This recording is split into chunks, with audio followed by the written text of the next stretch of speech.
Hi everybody, and welcome to my channel.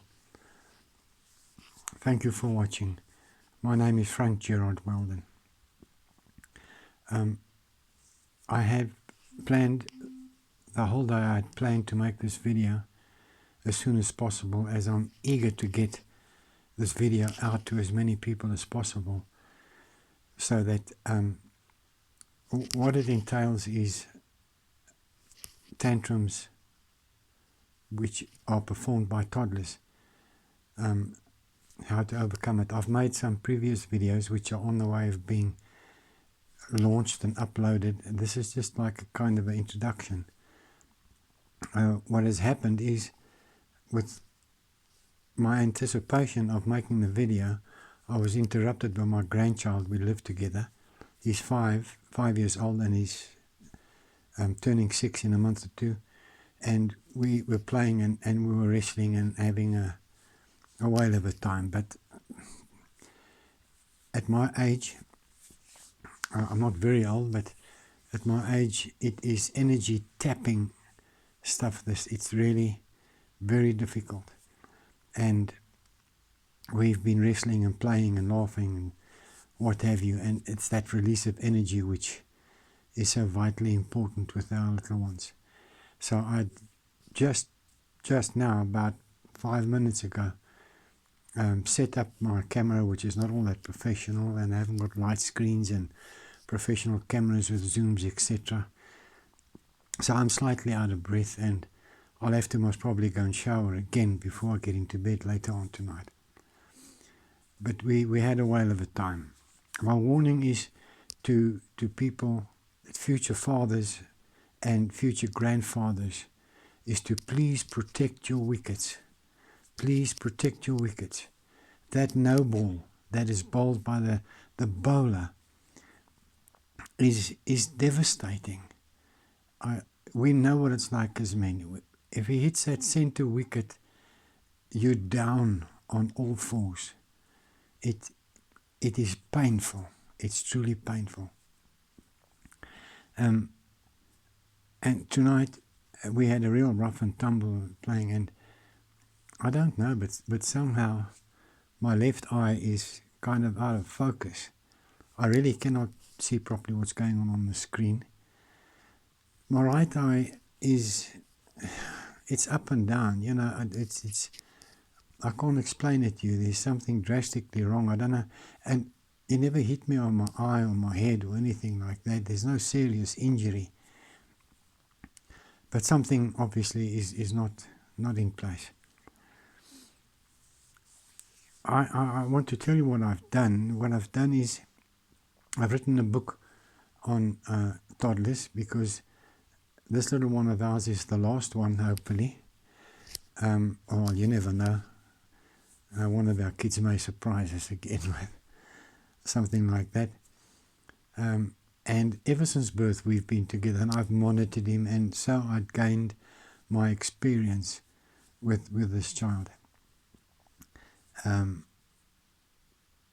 from day one up until now, we got a very, very close relationship as grandfather and grandchild, and obviously everybody in the home. And it is very difficult these days, the year 2020, with lockdown and all that stuff that's surrounding us. But there's so much pleasure and joy and love in our children, and our children are our future. But I wrote a book about this. It's entitled Tantrums with a Whisper of Wisdom. It's available at Amazon. You're more than welcome to have a look and perhaps buy the book. It's an e-book. And I live in South Africa, and it's winter. As you can see, I'm all snuggled up.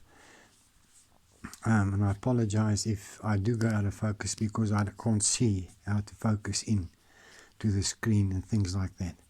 I don't know what the devil happened, but anyway.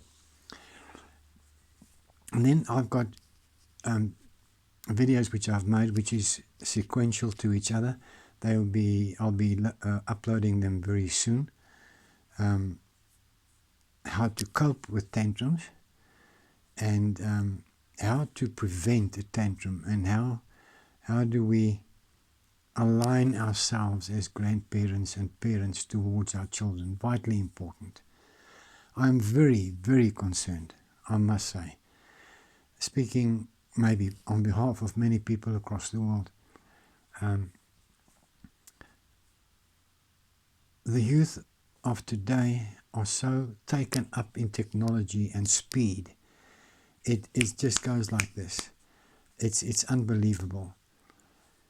And due to the speed, we lag behind, and it becomes a problem, especially with mobile phones and things like that. And I'd say, my boy, can you help me? Yeah, just with this, I don't know what's going on with my phone. I need this. And they take it. Yes, I could do it. And it's just fingers and it's done. And I said, what did you do? No, don't worry, it's all sorted out. And I said, it's sorted out. I want to know how to sort it out. And these are the fundamentals. These are the basics. And people my age that's looking at this video right now may say this is a crazy old guy. But yes, it is. We grew up with discipline. We grew up with respect. And I'm not saying the youth is disrespectful and they haven't got discipline, but if we just look around us and around the world, there's so many single parents today trying to raise a child. And yeah, in South Africa, I can only speak of South Africa. I see figures and statistics from other countries. But yeah, it's bad. Abandoned mothers, not even married, but she's got children and she's got to work and feed them. It becomes a problem. But it is a pathway that we all walk in life. We were all toddlers. We've all walked the hall of shame in a shopping center, that you feel that the earth must just open up and swallow you in. You're so embarrassed with the tantrum your child is now delivering in one of the big supermarkets in South Africa, and all the public are looking at you and oh shame. I don't know where to hide myself. But it's all part of growing up, I would presume. These days, I do not recall in my childhood days, I was the eldest of 4 siblings, that any one of us threw a tantrum. I cannot recall it. Yes, when I got older, I was 16, 17, I challenged my old man and I thought I'm tough, and I saw my backside without a mirror. My second eldest brother tried the same. I warned him, but he walked right into the trap. 6'2", a strapping lad, my late dad now. But there was discipline, there was order, there was respect, there was compassion. And even in those days, I remember my father punishing me, being reported by my mother because she couldn't control me that day. And being the eldest, I thought I was the knees bees.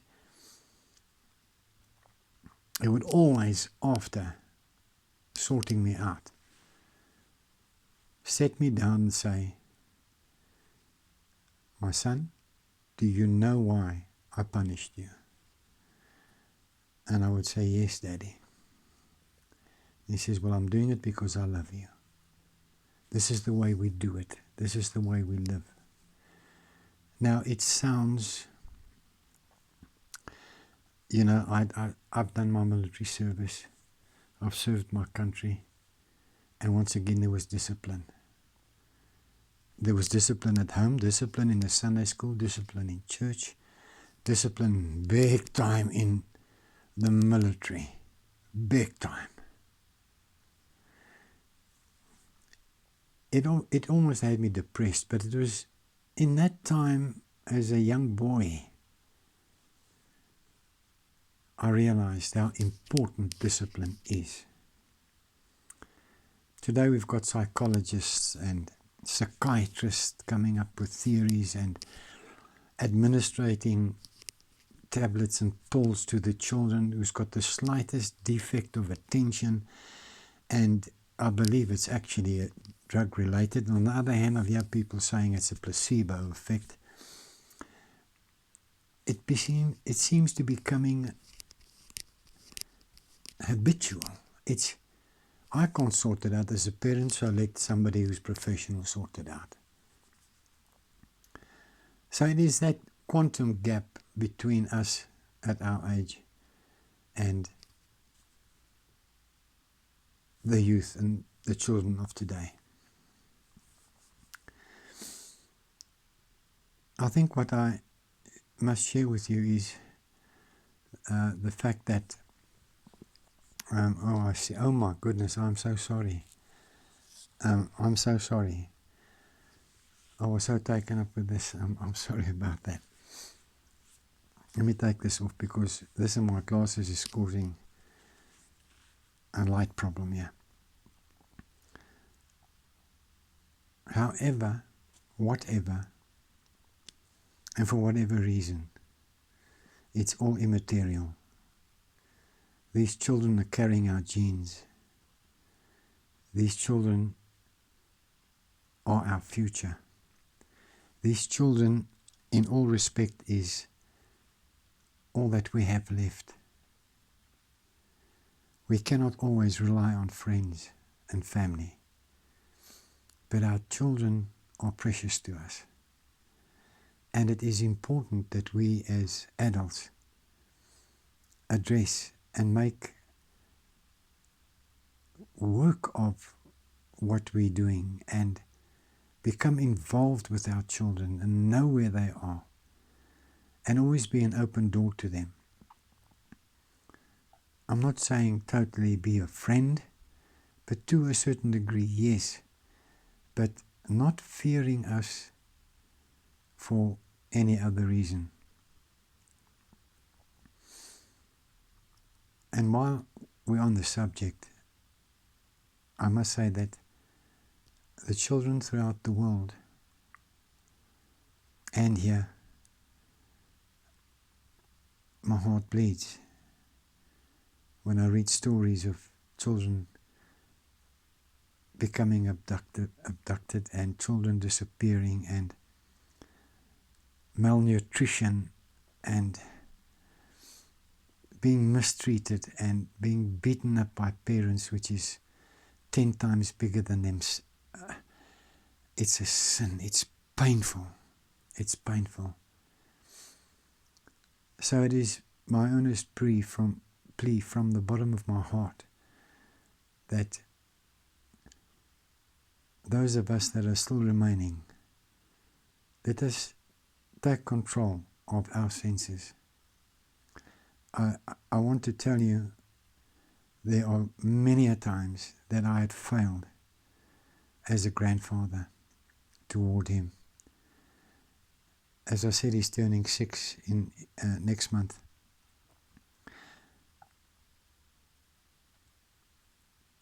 But there is ways of diverting. There is ways of connecting. There is ways of grabbing his attention or her attention. But the biggest thing that I must mention, which I have found, they like a volcano that's going to erupt any second. And it's most of the time it's energy. Even us today being masked, going out and being deprived of oxygen and all these things, even more so for them. It's now school holidays here in South Africa. He's at preschool. And it's tough. It's tough. 10 minutes with him playing tag or swing ball has taken 2 months advance energy out of my body. I've got to catch up. And it's not easy. It's difficult. I've got to be careful what I do and how I fall. Sometimes I pull a funny face and walk into the wall or make as if I trip and fall on the lawn. I've got to prepare my landing pad that I don't really injure myself. But he doesn't understand it. He thinks Grandpa's Superman. Grandpa's going to live forever. Wow, amen. What a wonderful, beautiful thought. But that's how they think. They're living for the moment.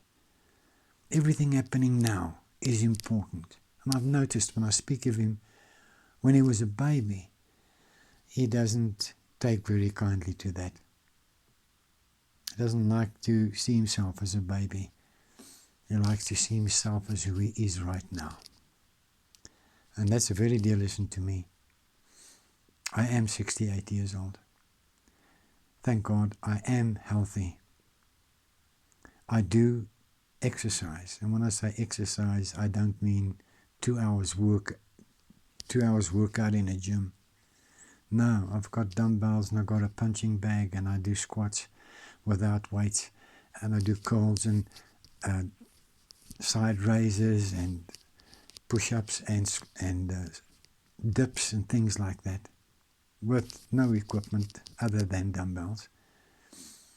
It's vitally important to keep my blood circulating and getting the oxygen in my body. Maybe I'll make another video on how we can overcome this, how we can do this at our age. The blood's got to circulate. We've got to get oxygen into all parts of our body.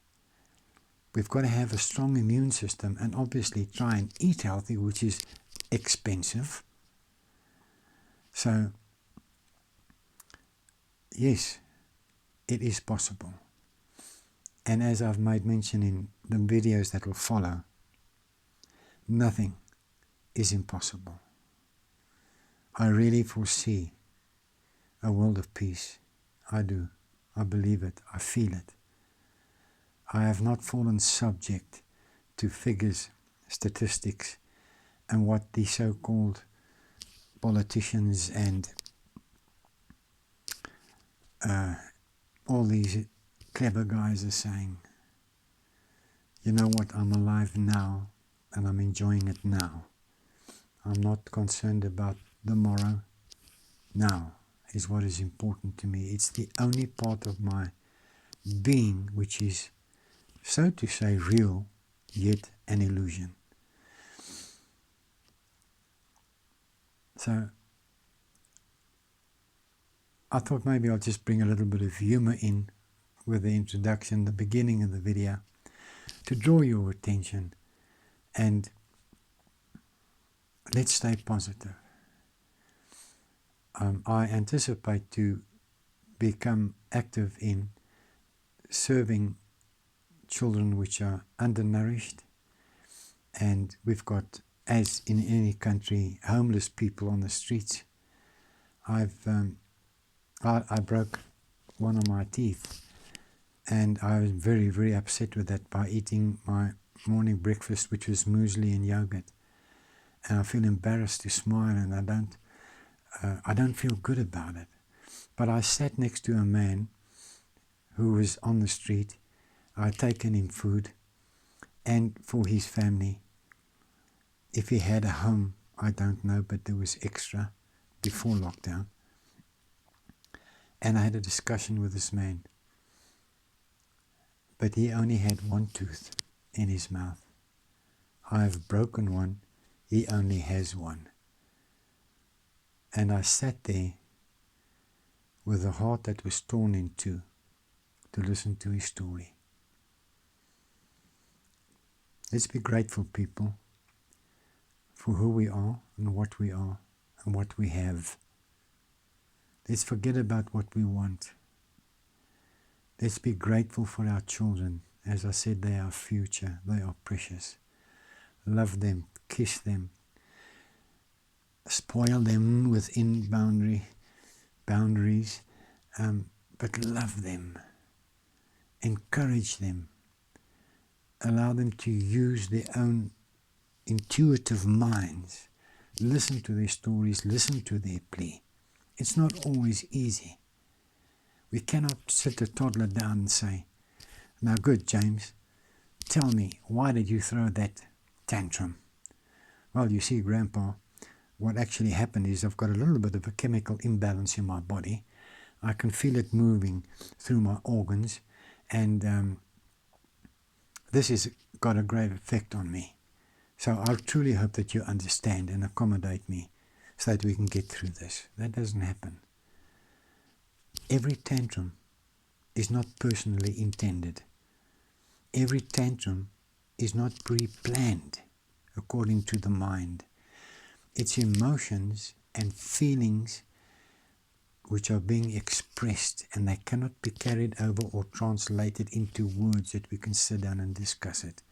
So it's important for us to scale down to their level. That's what I have found, folks. This is no alpha and omega. It doesn't work every time. Believe me, there's times it doesn't work. But there is quite often enough time when I put my mind to it. And with the assistance of my wife, she's also got a very placid technique, is to deviate his intention from anger and frustration into calmness and doing something else. As I said, a child obviously thinks it's a hell of a joke if somebody falls. Many adults do. When they see somebody fall, it's a joke. Find out what amuses your grandchild or your child. Introduce them to music, different kinds of music. Introduce them to instruments. Introduce them to books. You just never know. You may be plucking a string that resonates with your grandchild or your child. And they could be a future world champion or some intellectual of nature, whatever. So yes, guys, thank you very much. As I said, I want to reach out to others. This is a crazy video. I'm putting my life on the line here, but you know what? I don't care two bloody hoots. You know the drill with videos. I don't understand all the, there's bells you got to bang and buttons you got to press and like and things like that. Well, you know what? Do that if you don't mind, to help me, to help others. I want to thank you very much for listening. And I really enjoyed your company, believe it or not. I was right there with you. Yes, man. You with the glasses. You that have still not stopped laughing. Louise? Yes. In Tennessee? Yeah. We are one. We are one. We are one with our Creator. Thank you so much. Have a wonderful day, a wonderful life. God bless you all, and bye-bye.